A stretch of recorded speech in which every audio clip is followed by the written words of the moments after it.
Sou a babaca por não avisar meu ex que o passaporte dele havia sido revogado e fazê-lo perder o voo? Não, você não é a mãe dele. Como diabos você deveria saber que o passaporte dele havia sido revogado? Meu ex e eu estamos divorciados há 2 anos. Temos 2 filhos, um menino de 8 anos e uma menina de 5. Tudo ia bem até o nascimento da nossa filha. E então foi como se um interruptor tivesse sido acionado e ele se tornasse uma pessoa completamente diferente. Aguentei o quanto pude, mas depois ele teve um caso. Então pedi o divórcio. Ele lutou contra isso o tempo todo, e levou mais de 1 ano para ser finalizado. Durante o processo, fui designada como responsável pela guarda principal. Ele foi condenado a pagar pensão alimentícia, o que nunca fez. Eu não preciso do dinheiro, mas seria bom ter para economizar para os filhos. Então sim, pedi a aplicação legal. Eu não fico cobrando ele por isso. Sei que para ele essa é uma forma de tentar me fazer falar com ele. Eu deixo a justiça fazer o trabalho dela. Como ele está muito atrasado, suspenderam praticamente tudo o que podiam.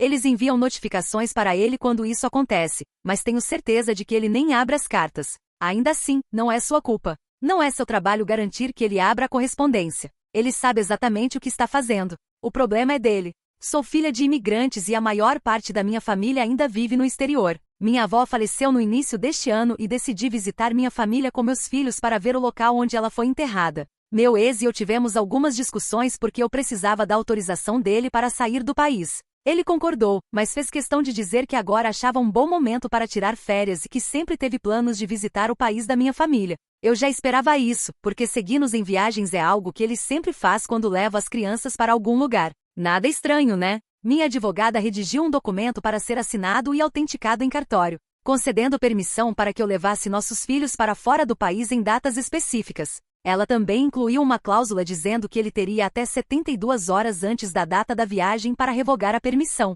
Ele concordou. Isso foi realmente inteligente. O dia da viagem chegou e cheguei ao aeroporto com as crianças 3 horas antes do voo. Tudo correu bem e levei as crianças a um restaurante para tomar café da manhã. Meu ex chegou bem depois, e quando já estávamos terminando, recebi uma ligação dele. Acontece que o passaporte dele foi revogado por falta de pagamento da pensão.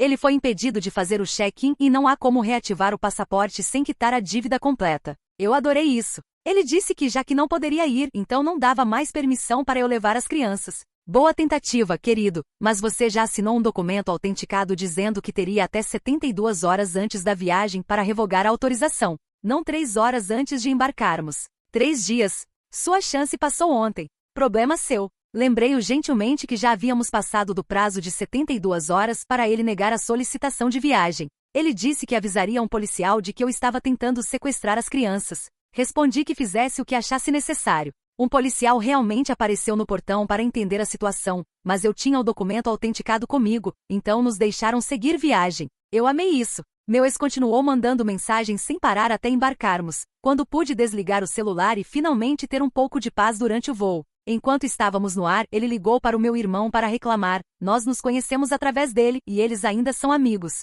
Agora meu irmão me deu um sermão sobre como foi cruel eu continuar com a viagem sabendo que ele não poderia nos seguir e que eu não o avisei de propósito. Primeiramente, essa era a minha viagem. Como você mesma disse, ele só queria nos seguir. Por que diabos eu cancelaria minha viagem porque o esquisito que não consegue me deixar em paz não conseguiu me seguir para outro país? Seu irmão é tão lixo quanto seu ex. Minha mãe mandou ele ficar fora disso e disse que não é mais minha responsabilidade lembrar o pai dos meus filhos de abrir a correspondência. Mas alguns familiares distantes concordaram com meu irmão. Não acho que fui a babaca por continuar com a viagem, mas estou me perguntando se fui por não avisá-lo que talvez o passaporte estivesse comprometido. Eu não sabia com certeza que estava revogado, mas suspeitava. Então, eu sou a babaca? Não. Mesmo que você tivesse 100% de certeza de que o passaporte dele não era válido, do fundo do seu coração até a sola do seu pé, ainda assim não seria sua culpa. Não é sua responsabilidade garantir que os documentos legais desse homem estejam em dia. Ele estava tão preocupado em te seguir, em tentar te controlar, que esqueceu de verificar se ele mesmo podia viajar. Problema dele. E seu irmão, e os parentes que estão dizendo que você errou, estão completamente fora da realidade. Isso não era uma viagem em família. Não foi algo que vocês dois combinaram fazer com os filhos e você se aproveitou da situação. Não. Você e seus filhos estavam viajando para ver a sua família. O senhor, não consigo desapegar da mulher que traí e perdi e decidiu que queria ir junto. Mas, na verdade, ele nem cumpre suas obrigações básicas, então não pode ir a lugar nenhum. Problema dele. A autora fez uma atualização dizendo que o ex é autônomo e pode, sim, pagar a pensão. Ele só não paga porque essa é a forma dele tentar puni-la por pedir o divórcio. Ele sabe que o não pagamento não afeta diretamente a vida dela, já que ela cuida dos filhos completamente sozinha, e sabe que o dinheiro seria usado para os filhos. Mas ele quer que ela implore por isso. E ela se recusa. Ela decidiu deixá-lo cavar a própria cova. E eventualmente a conta chega. Eu nem tinha desembarcado ainda e já sabia que o estrago estava feito. Meu irmão me mandou mais de 10 mensagens seguidas, todas naquele tom passivo-agressivo de quem quer bancar o pacificador, mas só está servindo de papagaio pro manipulador da vez. Você podia ter evitado isso. Era só ter avisado. Ele tá arrasado, sabia? Como se em algum momento alguém tivesse se importado com o quanto eu fiquei arrasada, com o quanto eu precisei me reconstruir depois de ser traída, desrespeitada, abandonada emocionalmente com 2 filhos pequenos no colo e uma pilha de contas que ele se recusava a pagar. Ah, mas ele tá arrasado porque perdeu um voo que só quis pegar para me vigiar de perto? Me poupe. O que ninguém parece querer ver é que esse homem não queria fazer parte da viagem. Ele queria fazer parte do controle. Era sobre isso. Sempre foi. Ele não queria ver o túmulo da minha avó, nem apresentar a cultura para os filhos, nem proporcionar um momento de conexão familiar. Ele queria garantir que eu não tivesse um momento sequer de autonomia, que não respirasse sem ele por perto, que se eu ousasse fazer algo sem ele, eu soubesse que ele estava na esquina, observando, pronto para tornar tudo desconfortável. Essa é a única forma de amor que ele entende, vigilância disfarçada de presença. Então não, eu não me senti culpada, não me sinto até agora. Aliás, aquele momento no portão do embarque foi quase simbólico. Ele ali gritando no telefone, tentando fazer parecer que era injustiçado, tentando ativar todas as cartas possíveis. Pai preocupado, homem arrependido, vítima do sistema. Mas o policial olhou para mim, olhou o documento assinado e carimbado, e viu o que todo mundo já deveria estar vendo. Um homem que cavou a própria desgraça com as mãos, e agora berrava porque ninguém foi buscá-lo com uma escada. Quando finalmente cheguei com as crianças e visitei o túmulo da minha avó, chorei. Não só por ela. Chorei por mim, por tudo que engoli calada, por todas as vezes que me disseram que eu devia ser a maior, a mais madura, a que releva, a que entende, a que acolhe, a que tenta manter a paz por causa das crianças.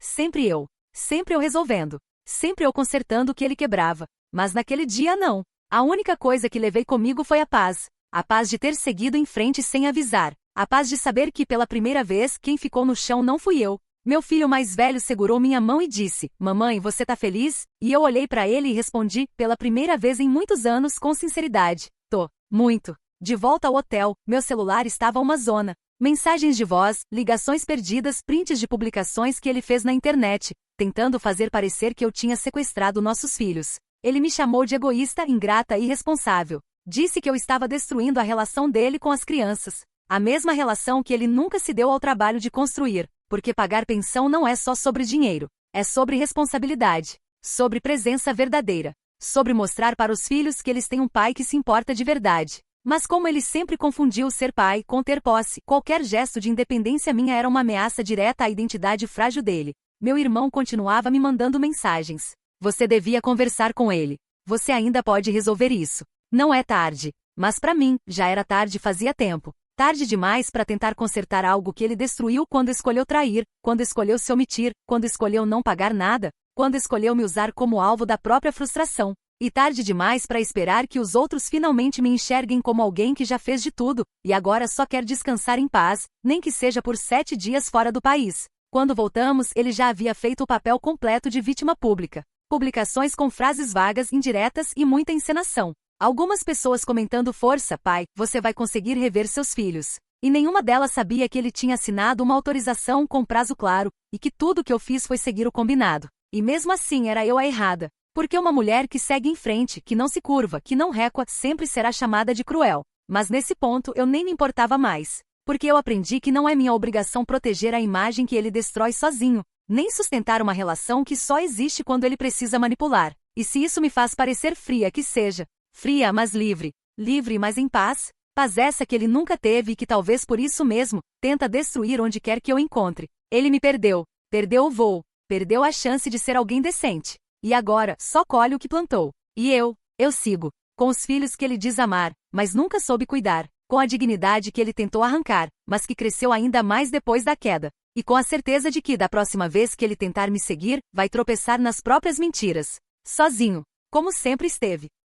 O mais revoltante foi ver como ele ainda conseguia enganar gente. Gente próxima. Gente que viu, que ouviu, que viveu de perto tudo o que ele fez, e ainda assim escolhia acreditar na narrativa conveniente do pai injustiçado, da pobre vítima do sistema, do homem que só queria estar presente. Como se estar presente fosse só aparecer no portão do embarque, gritar no telefone, e fingir que não sabia do caos que ele mesmo provocou. Uma semana depois da viagem, recebi uma notificação judicial. Ele tinha aberto um pedido de modificação de guarda, alegando que eu havia cometido alienação parental ao viajar sem ele, ao impedir o contato com os filhos. Isso mesmo. O homem que nunca pagou um centavo de pensão, que nunca participou de uma reunião escolar, que não sabe o nome do pediatra das crianças. Agora queria me pintar como a mãe tóxica, manipuladora, perigosa. Quando abri a papelada, minha mão tremia. Não de medo, de nojo. Porque até ali eu ainda nutria um fiapo de esperança de que ele, em algum momento, fosse simplesmente cansar, desistir, seguir com a vida dele. Mas não, ele preferia me ver destruída. E o pior, tinha certeza de que seria aplaudido por isso. Alegou no processo que eu manipulo a imagem dele diante das crianças, que eu falo mal dele, que eu crio obstáculos para a convivência. Tudo isso de um homem que só liga no Natal, que já esqueceu o aniversário do próprio filho 2 vezes. E que só responde mensagens quando quer saber se eu estou namorando alguém novo. Porque é isso que o incomoda, eu ter seguido. Eu ter erguido um lar decente e funcional, sem precisar mendigar a presença dele. A advogada riu quando viu o pedido. Mas eu não ri, porque eu sabia no fundo, não era sobre ele ganhar. Era sobre me desgastar. Era sobre me fazer gastar tempo, dinheiro, energia, explicações. Era sobre colocar uma sombra constante na minha vida. Uma ameaça pairando. E foi aí que a raiva virou ação. Eu reuni tudo. Todos os comprovantes, todas as mensagens, os prints das vezes em que ele se recusou a pegar as crianças, os registros da inadimplência, o histórico com a vara da família, até o vídeo da confusão no aeroporto, que um passageiro gravou e me enviou depois, com ele gritando feito um lunático e eu tentando acalmar as crianças. Levei tudo pro meu advogado. E dessa vez pedi, quero entrar com pedido de restrição. Ele me olhou sério. Você tem certeza? Tenho. Pela primeira vez em anos, eu quero jogar na ofensiva. Eu estava cansada de viver com medo de quando ele ia aparecer de novo, de quando ele ia inventar outra acusação, de quando ia usar os filhos como escudo emocional. Cansada de andar em ovos, de explicar para a escola porque ele não aparece nas reuniões, de ver meu filho menor fingir que tá tudo bem quando o pai não liga no aniversário, só para me proteger. Cansada. E dessa vez eu não ia pedir paz, eu ia impor. No dia da audiência, ele apareceu com aquela expressão de coitado ensaiado. Camisa social, cabelo penteado, discurso pronto. Disse que era um pai dedicado, que estava sendo afastado dos filhos pela minha amargura. Tentou chorar. Tentou posar de homem injustiçado. E eu esperei ele terminar. Olhei pro juiz com a calma de quem não tem mais nada a esconder. E disse com a voz firme, esse homem não quer conviver. Ele quer controlar. Não quer cuidar. Quer me punir por ter saído da jaula. Depois mostrei tudo. Documento por documento. Mensagem por mensagem. Até chegar à última, uma que ele mandou ao meu irmão 2 dias depois da viagem, dizendo que ela acha que venceu, mas uma hora ela vai pagar por ter me feito de palhaço. Silêncio no tribunal. Meu pedido de restrição foi aceito em caráter provisório. A guarda permaneceu comigo, e ele foi intimado a regularizar os pagamentos sob pena de bloqueio de bens. Ele saiu da sala roxo de raiva, me xingando com os olhos, sem coragem de falar nada em voz alta porque, dessa vez, o sistema estava observando. Na saída, meu irmão veio me procurar. Disse que não esperava que fosse chegar nesse ponto. Que talvez eu pudesse ter evitado, conversado, recuado um pouco. Eu olhei para ele como quem olha para um estranho. Porque foi ali que caiu a ficha. Ele nunca esteve do meu lado. Só estava do lado do desconforto, da conveniência, do deixa como está porque tá mais fácil para todo mundo. E naquele dia cortei esse laço também. Não com raiva. Com alívio. Hoje a paz voltou a morar na minha casa. Meus filhos dormem melhor. Eu respiro melhor. E ele? Que continue esperneando no escuro, tentando encontrar algum fio de controle onde só restou o eco das próprias escolhas. Porque agora, quem faz as regras sou eu. E ninguém mais me segue, nem de perto nem de longe. Uma semana depois da audiência, o silêncio foi substituído por uma enxurrada de indiretas nas redes sociais. Ele começou a postar frases sobre pais que são impedidos de amar, sobre mulheres rancorosas, e filhos usados como moeda de troca. Sempre com aquela pose de mártir digital, esperando que alguém o enxergasse como vítima de um sistema cruel. E claro, como sempre teve gente que mordeu a isca. Gente que não sabe 1/3 da história, mas adora dar opinião. Força, guerreiro. Seus filhos vão entender no futuro. Não desista deles. Quase vomitei. O que essas pessoas não sabem, ou fingem não saber, é que ele nunca quis os filhos. Ele queria a moldura, a imagem, a fantasia do bom pai para justificar o fracasso que ele é como homem. Ele queria fotos de domingo no parque, vídeos de parabéns no Instagram, mas não queria acordar de madrugada com febre, não queria participar da lição de casa, não queria pagar a escola ou plano de saúde. Ele queria crédito sem esforço, status sem sacrifício. Queria poder dizer meus filhos e esperar palmas sem nunca ter merecido. Uma conhecida em comum me mandou mensagem perguntando se eu tinha pensado bem antes de afastar ele das crianças. Respirei fundo e respondi com toda a serenidade que eu já fui obrigada a cultivar, sim. E pensei bem por quase 6 anos, todos os dias em que ele sumiu, todos os dias em que eu precisei ser pai e mãe, enquanto ele postava frases feitas fingindo sentir saudade. A conversa morreu ali, como deveria. Mas a revolta real, o estômago virado de verdade, veio dias depois, quando meu filho mais velho chegou da escola com uma pergunta engasgada. Mamãe, por que o papai disse que você me esconde dele? Senti o sangue gelar. Não pela pergunta em si, mas por saber que o meu filho, tão pequeno ainda, tão sensível, tão inocente, estava sendo arrastado para esse pântano de manipulação emocional. Ele não sabe o que é uma disputa judicial. Não entende a diferença entre limite e afastamento.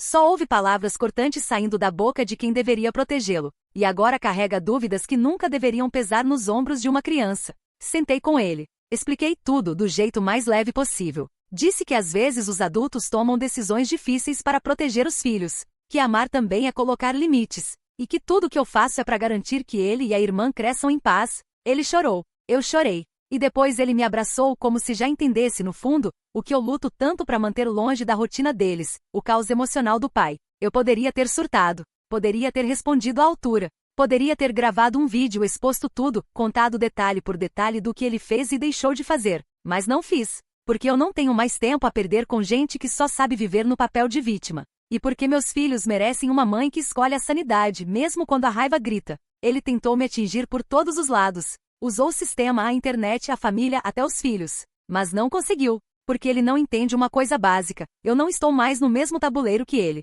Eu já venci o jogo no momento em que parei de jogar. E agora ele só está lutando contra os próprios fantasmas, berrando num vazio que ninguém mais quer escutar. Cortei todos os acessos. Número novo. Rede social privada. Conversei com a escola, com a psicóloga das crianças, com minha advogada. Cada passo foi meticulosamente pensado para garantir que ele não tivesse mais onde se infiltrar. E no fundo, eu sei, ele vai tentar outra vez. Porque homens como ele não suportam perder o controle. Mas da próxima vez ele vai se deparar com algo ainda mais insuportável para ele do que a minha ausência, a minha indiferença. Porque agora eu não fujo, eu não peço, eu não explico, eu simplesmente sigo. E cada passo que dou longe dele é um lembrete claro de que a pior punição para alguém que vive de controle é perceber que não tem mais nenhum. No mês seguinte, ele apareceu na porta da escola. Sem aviso, sem comunicação, sem coordenação com ninguém. Era dia de buscar as crianças comigo, já combinado, já determinado judicialmente, e ele simplesmente apareceu lá, do nada, como se fosse o dono da situação. Como se bastasse decidir. A diretora me ligou. Eu estava a 2 quarteirões de distância, com o carro estacionado, esperando o horário. A voz dela estava tensa. Ele está aqui. Disse que quer buscar as crianças. Eu pedi que o mantivessem na recepção. Corri até lá. Quando entrei, ele estava com aquele sorriso cínico, os braços cruzados e uma expressão triunfante, como se estivesse esperando por uma cena. E ele teve. Só que não foi a cena que ele queria. Pedi que chamassem a diretora, a professora e a coordenadora. E ali mesmo, com todos olhando, mostrei o documento atualizado que dizia com clareza que ele só poderia pegar os filhos com aviso prévio e em dias determinados. Ele tentou desqualificar. Disse que era pai, que tinha direito, que eu estava tentando afastá-lo. Você está tentando forçar uma presença que nunca quis construir. Não é assim que se é pai. É sendo, não berrando. Ele ficou vermelho. Tentou apelar, dizer que sentia saudade, que não via os filhos há semanas. E eu olhei bem nos olhos dele e respondi: você teve semanas. Teve anos. Teve todas as chances do mundo para ser presente de verdade. Para pagar o que devia, para aparecer nos momentos difíceis, para ser pai sem precisar de plateia. Mas você nunca quis isso. Você só quer isso agora porque perdeu o controle. Porque ver que a gente vive bem sem você te corrói. Porque saber que as crianças estão crescendo felizes, seguras, sem depender do seu humor, te desmonta. Ele tentou me interromper. Eu continuei. Eu precisava terminar. Você só sente saudade quando está fora do palco. Quando não está no centro. Mas a vida deles não é um palco. E eu não vou deixar que você entre e saia quando quiser, mexendo com o emocional de 2 crianças que você nunca fez questão de conhecer de verdade. Ele me olhou como se eu tivesse cuspido veneno. Como se eu tivesse tirado dele algo sagrado. Mas o que ele não entendia, e talvez nunca vá entender, é que eu não tirei nada. Eu só parei de oferecer. Os funcionários da escola, constrangidos, pediram que ele se retirasse. Ele ameaçou, disse que ia denunciar de novo, que ia acionar quem fosse preciso. E eu apenas assenti com a cabeça, já cansada de tanta bravata. Quando ele saiu, a coordenadora, que sempre foi muito profissional, virou para mim e disse, quase em sussurro, a gente vê, a gente sabe. Você está fazendo tudo certo. Mas naquele dia eu voltei para casa com os ombros pesados. Porque por mais que eu tente blindar as crianças,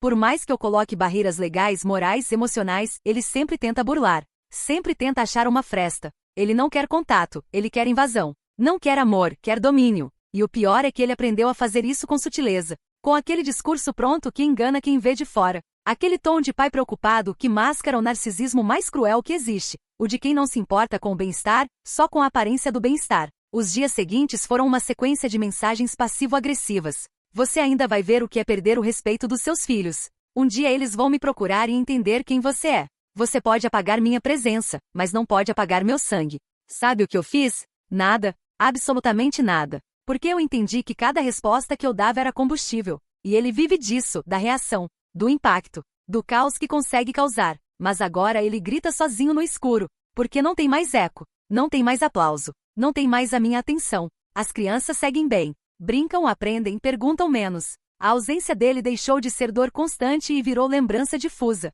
E isso, para ele, é insuportável. Porque ele queria ser eterno, mesmo tendo sido ausente. Queria ser memorável, mesmo sendo negligente. E eu não o odeio mais. Eu simplesmente o deixei de existir dentro de mim. E isso é a vingança mais eficaz que alguém como ele pode receber. Perceber que depois de tanto teatro, depois de tanta manipulação, depois de tanto jogo, ele virou irrelevante. Ele ainda tenta, ainda posta, ainda manda indiretas. Mas agora ninguém responde. Nem eu, nem os filhos, nem o mundo. E aos poucos, o vazio que ele criou começa a engolir ele mesmo.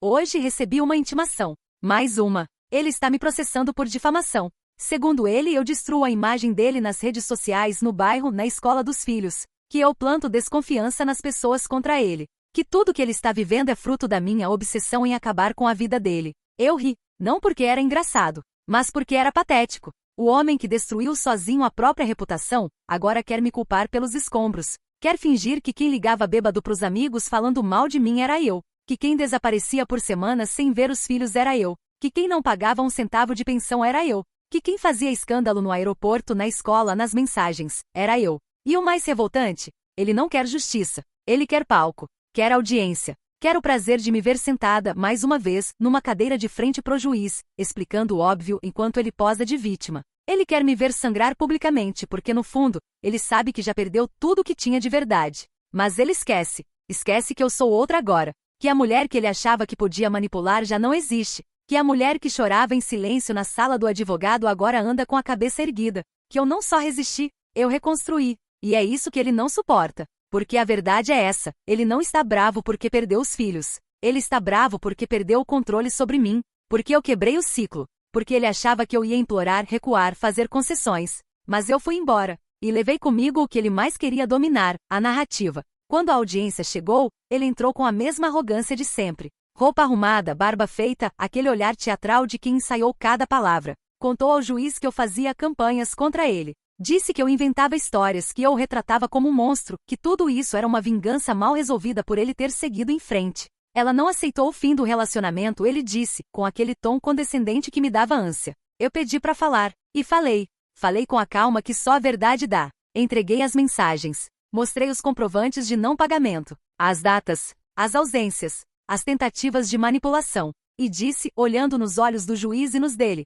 se ele está sendo visto como irresponsável, é porque ele é. Se ele é mal falado, é porque colhe o que planta. Eu não preciso inventar nada. Ele mesmo já se destrói. Eu só parei de encobrir. O juiz indeferiu o processo. Disse que não havia qualquer evidência de difamação e que talvez ele devesse refletir sobre as próprias atitudes antes de buscar culpados. Eu queria comemorar, mas não comemorei. Porque ali, naquele momento, eu só sentia cansaço. Cansaço de viver tendo que me defender de um homem que nunca fez por merecer nada além de distância. E o mais revoltante é que, mesmo assim, ele saiu do tribunal sorrindo. Porque para ele perder não dói tanto quanto ver que ainda pode me fazer perder tempo. Porque é disso que ele vive agora, do atrito, do incômodo, do veneno em pequenas doses, só para ver se eu ainda reajo. Mas eu não reajo mais. Eu documento, eu guardo, eu sigo. E ele vai ficando cada vez menor, cada vez mais vazio. Os filhos não perguntam mais por ele. Já não mencionam quando ele some. Já não esperam ligação no aniversário. Já entenderam, sem que eu precise dizer uma palavra, que presença de verdade não se prova com desculpas. Se prova com constância, com esforço, com cuidado, coisas que ele nunca teve. A última vez que meu filho mais velho falou dele foi simples. Estávamos jantando, e ele disse: "Mãe, eu achava que o papai era herói. Mas agora eu entendo que herói é quem fica." Foi como um soco no peito. Mas também foi como um abraço. Porque tudo que eu precisei carregar, esconder, filtrar, eles estão percebendo por conta própria. E o que ele tentou fazer contra mim, semeando dúvidas, está voltando contra ele como uma colheita amarga. Agora, toda vez que ele inventa uma nova acusação, uma nova tentativa de me atingir, tudo o que eu faço é respirar fundo, abrir um novo documento na pasta do advogado e escrever a data. Porque se ele quer guerra, ele que lute com os próprios fantasmas. Eu não desço mais. Eu tenho filhos para criar, uma casa cheia de riso, um trabalho que me sustenta, uma vida real, vivida com dignidade. E ele tem curtidas falsas, seguidores comprados, discursos vazios. E essa é a maior vingança que eu poderia desejar, porque no fim ele não perdeu para mim, ele perdeu para a própria mediocridade. Demorou, mas chegou o dia em que a vingança deixou de ser só uma ideia remota na minha cabeça. Eu passei anos tentando ser racional, justa, digna. Meus limites eram invadidos e eu recuava. Minhas palavras eram distorcidas e eu me calava. Meus filhos eram usados como armas e eu tentava manter a paz. Eu resisti com a força de quem carrega o mundo nas costas e ainda precisa sorrir para não assustar os filhos. Mas existe um ponto de ruptura. Um momento em que até a mulher mais resiliente entende que continuar suportando não é virtude, é autoabandono. O estupim veio quando descobri que ele havia falsificado um comprovante de pagamento de pensão. Falsificou, com assinatura digital forjada, valores inventados, datas manipuladas. Tudo para tentar evitar a cobrança judicial que finalmente estava pesando nos calcanhares dele. Meu advogado descobriu ao cruzar os dados com a Receita. Quando recebi a notícia, não fiquei surpresa. Fiquei firme. Eu sabia. Sabia que em algum momento ele tentaria burlar o sistema, como sempre fez com tudo na vida. Mas dessa vez eu já estava preparada. Peguei cada documento, cada mensagem, cada falsa promessa de transferência, cada print das redes sociais em que ele ostentava viagens, roupas caras, jantares com gente do meio empresarial, tudo pago com o dinheiro que ele dizia não ter para os filhos, e levei direto à promotoria. O processo por falsidade ideológica foi aberto em silêncio, sem aviso, sem estardalhaço. Eu não publiquei nada, não contei para ninguém além do necessário. Eu apenas deixei a lei trabalhar. Pela primeira vez, não era eu que estava sendo chamada para me defender, era ele. Poucos meses depois, a bomba estourou. A conta dele foi bloqueada. Os bens que ele escondeu em nome de terceiros começaram a ser rastreados. Uma das empresas para as quais ele prestava consultoria cortou o contrato quando viu seu nome associado à denúncia de fraude. A imagem que ele tanto protegia, aquela de empreendedor moderno, pai esforçado, homem injustiçado, começou a rachar. Foi quando ele me ligou, pela primeira vez em quase um ano. Não era para falar dos filhos. Não era para pedir desculpas. Era para me ameaçar. Para dizer que eu havia passado dos limites, que isso ia me custar caro, que eu estava cavando minha própria ruína.